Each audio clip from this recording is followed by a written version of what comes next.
पुराने जमाने में जो राजा महाराजा होते थे वो कुर्सी पे नहीं बैठा करते थे।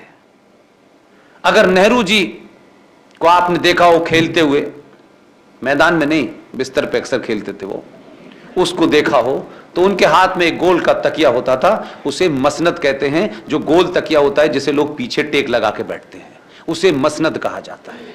राजा महाराजा उसी मसनद को लगा करके सुल्तान अपना दरबार चलाते थे। इसका क्या मतलब है? जो आज साहिब मसनद हैं, यानी आज 1947 के बाद से जो इस मसनद पे टेक लगा के बैठे हैं, ये किराएदार हैं, मकान मालिक नहीं है। आया समझ में? अभी भी नहीं आया हो तो फिर समझा देता हूं। 1947 के बाद भारत की सत्ता हिंदुओं के पास चली गई है। ये सिर्फ कुछ दिन के किराएदार हैं, असली मकान मालिक तो हम हैं, क्योंकि हमारा बाप बाबर था, अकबर था, औरंगजेब था। ये कुछ दिन के लिए हैं, हम इनको खाली कराएंगे। इसी मुहिम में चल रही कहानी। वो शेर पढ़ रहा है, आप ताली बजा रहे हैं।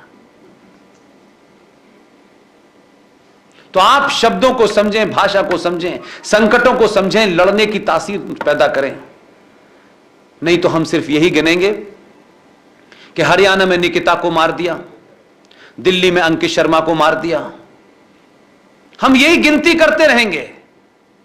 और क्योंकि एक खामोश समाज हमेशा वो रास्ता ढूंढता है जिससे हमें किसी प्रॉब्लम को इनकाउंटर न करना पड़े। हम तो इतने, मतलब हमारे पास साधन ही नहीं है। अगर आप मुझसे पूछो तो, अगर आप टिकट न भेजें और बड़ौदा में मेरे पीयूष जी मेरे मेहरबान न हो तो मेरी हैसियत नहीं है। मैं तो चौराहों पे, पुलियों पे जहां मिल जाता हूं वहां बात अपनी कहता हूं। मुझे कोई फर्क नहीं पड़ता मेरे बारे में लोग क्या सोचेंगे, मैं अपने बारे में क्या सोचता हूं ये इंपॉर्टेंट है। मुझे किसी का सर्टिफिकेट नहीं चाहिए।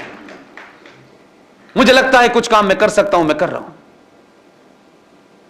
इसलिए अपनी भूमिका को निभाने के लिए दिन हो रात हो, कल तो शायद 3 सभाएं थी, अब बताइए कितने उसके साथ कह रहे हैं 4 सभाएं थी। मुझसे कोई नहीं पूछ रहा है। लेकिन ये सभाएं अगर इसे करने से मेरे राष्ट्र के लोग जगते हैं तो दिन भर करूंगा, क्योंकि हो सकता है कि हम में से बहुत सारे लोग ना भी रहें। आपको कुछ चीजें हमारे जाने के बाद पता चले, इसलिए आपको चाहता हूं कि आप उन्हें समझें, लोगों को बताएं कि आज संवैधानिक तौर पर भारत की संसद ने ऐसे कानून पास कर दिए हैं कि इस होटल के मालिक पीयूष जी का यह होटल नहीं होगा। आपका अपना मकान नहीं है। आप जब तक खुश हैं जब तक वो यहां तक नहीं पहुंच रहे। ऐसा संसद में कानून पास हुआ है। आप सरकारें बनाते हैं, बड़े बड़े नेता भेजते हैं, एक आध बार कभी उनको बुलाएं और टिकट मांगने की बात ना करके उनसे पूछें कि आपको हमने वहां भेजा है, आपके 5 साल हो गए, 10 साल हो गए, भगवान करे आप 50 साल तक रहें, लेकिन 50 साल तक हमने इसलिए नहीं भेजा है कि ये मंत्री रहेगा, ये मंत्री नहीं रहेगा, पेट्रोल कम होगा, सस्ता होगा, मेरी चिंता नहीं है। मेरी चिंता यह है कि आप सवाल पूछें, क्योंकि आप गुजराती हैं और गुजरातियों की ज्यादा सुनते हैं वो।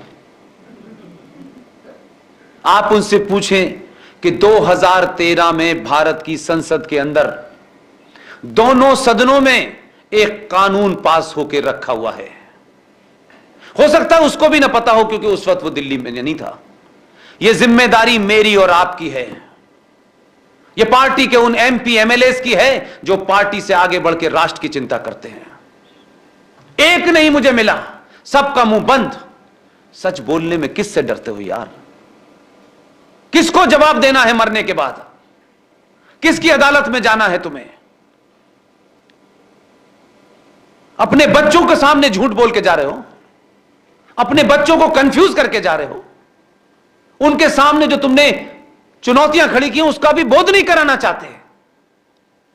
उस बच्चे को बड़ा सिक्योर मकान, 50 गार्ड, 20 गाड़ियां, करोड़ों का बैंक बैलेंस, एक नहीं बचने वाला। आपके सामने की घटना है। जम्मू कश्मीर में 2500 कश्मीरी हिंदू पंडितों को जब मारा गया था, उनके भी 100-100 बीघा में सेब के खेत थे। बड़े ज्ञानी थे, बड़े बड़े लर्नड लोग थे। कश्यप ऋषि के वंशजों को 7वीं बार उनके साथ यह हुआ। हमारी आंखों के सामने हुआ। 47 का 21 लाख लोग मरे, मैंने नहीं देखा। मैंने 88 में अपना कैरियर शुरू किया, मेरे ऑफिस ने मुझे कश्मीर भेज दिया। मैंने वो मंजर देखे हैं जो मैं भूल नहीं सकता। यहां पे सब बने हुए हैं। इसलिए दुख होता है कि पूरे देश में यह घटना पता ही नहीं है किसी को। हम इतने खामोश लोग हैं और वो इतने तेज लोग हैं। आप कहते हैं पढ़े लिखे नहीं है, बेचारे गरीब हैं, भूखे नंगे हैं, स्कूल नहीं जा सकते। अजरबैजान में क्या हो रहा है उनको पता है, निकारागुआ में क्या हो रहा है उनको पता है। आपको अपने देश में नहीं पता। इसका मतलब है हम एक राष्ट्र के रूप में सिर्फ भीड़ हैं। हमें अपने होने का कोई गर्व नहीं है। हम कल कैसे मर गए, कैसे चले गए, ये घटना क्यों हुई, ये कैसे हुई, हमको कोई मतलब नहीं है। 2013 में भारत की संसद के अंदर एक कानून पास हो गया है और इस कानून के बारे में मैं शायद पिछली 4 सभाओं में रोज बताता हूं, ये सोच के कि शायद पिछली सभा में कुछ लोग नहीं आए होंगे, इस सभा में होंगे। उस कानून का नाम है वक्फ प्रॉपर्टी लॉ। किसी ने सुना है? एक ने भी सुना हो तो हाथ उठाइएगा। पूरा सुना आपने? कहां से पता चला आपको? विष्णु जैन। इनको मेरी और विष्णु जैन की बातचीत से पता चला है। चैनल पे सुना। कब सुना? 2-3 महीने पहले। 2013 की घटना 2021 तक सुरेश चौहान ने बताई आपको। आपने क्यों नहीं जानने की कोशिश की? क्यों आपका इंटरेस्ट नहीं है कि मैं इसको जानूं? क्यों आपका इंटरेस्ट सिर्फ इसी में है, जीएसटी में, इनकम टैक्स में, पेट्रोल में, आटे में, दाल में, चावल में? इसके अलावा इसमें क्यों नहीं इंटरेस्ट है? इसलिए मैं कह रहा हूं ये बात। कोई और जिम्मेदार नहीं, हम जिम्मेदार हैं। हमारे बड़े जिम्मेदार हैं। ये बच्चे जिम्मेदार नहीं है जो यहां यंग बच्चे बैठे हुए हैं, क्योंकि हमारे घरों में ये बात ही नहीं होती। हमारे बड़े घरों में तो बात होती है कि सीओ कैसे बना जाएगा, अमेरिका में कौन सी यूनिवर्सिटी में पेपर भरा जाएगा। 2013 का वक्फ प्रॉपर्टी एक्ट जो 1922 का था, उसे 1956 में अमेंड किया गया, उसे 1995 में अमेंड किया गया और 2013 में मनमोहन की देखरेख के अंदर भारत की संसद में एक कानून पास हुआ। उस कानून के तहत आपने वक्फ बोर्ड का नाम तो सुना होगा, वो सुना है जी? अच्छा, वक्फ ये इस्लामिक एक शब्द है, ये प्रॉफिट के जमाने से शब्द है। वक्फ माने किसी को वसीयत कर देना, राइट? 2013 में इस कानून ने क्या कहा है, आप पे, मुझ पे, सब पे लागू है। उत्तर प्रदेश में लोग त्रस्त हो गए हैं, लेकिन अभी उनको यह नहीं पता चले बीमारी आई कहां से। 2013 में भी संसद में कुछ राष्ट्रवादी तो होंगे, ऐसा तो होता नहीं एक भी ना हो। सरकार, पार्टी, ये राष्ट्र से बड़ी है क्या? ये तो नहीं है ना राष्ट्र से बड़ी। पार्टियां तो रोज बनती हैं, बदन टूट जाती हैं, सरकारें चली जाती हैं। मेरी और आपकी जिम्मेदारी क्या है भाई, कि अगर पार्टी के लोग नहीं बताएंगे, कोई एमएलए एमपी नहीं बताएगा, तो हम भी अपना मुंह सी लेंगे। वक्फ प्रॉपर्टी कानून के तहत वक्फ बोर्ड का हर कर्मचारी पब्लिक सर्वेंट है। यह महत्वपूर्ण नहीं है, यह तो मैंने शुरुआत की है। उसके तहत, उस कानून के तहत सेक्शन 40 वक्फ प्रॉपर्टी लॉ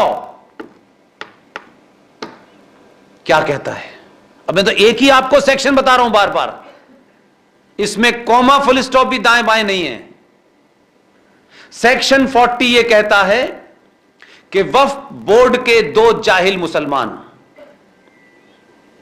छोटे भाई का पजामा, बड़े भाई का कुर्ता, वो आए और उनको ये 40 ये कहता है, उसमें ये शब्द लिखा हुआ है। मैं कोई शब्द में ऊंचा नीचा भी नहीं करना चाहता, ताकि कल कोई आप बताएं तो कैसा पुष्पिन साहब झूठ बोलते हैं, ये नहीं सुनना चाहता। मेरी कोशिश है कि जो भी बात मैं कहूं, आप उसको जब तीव्रता से सामने रखें तो लोग ये कहें कि ये तुम्हें किसने बताया। तो आप मेरा नाम लें न लें, लेकिन बात आपकी सच होनी चाहिए।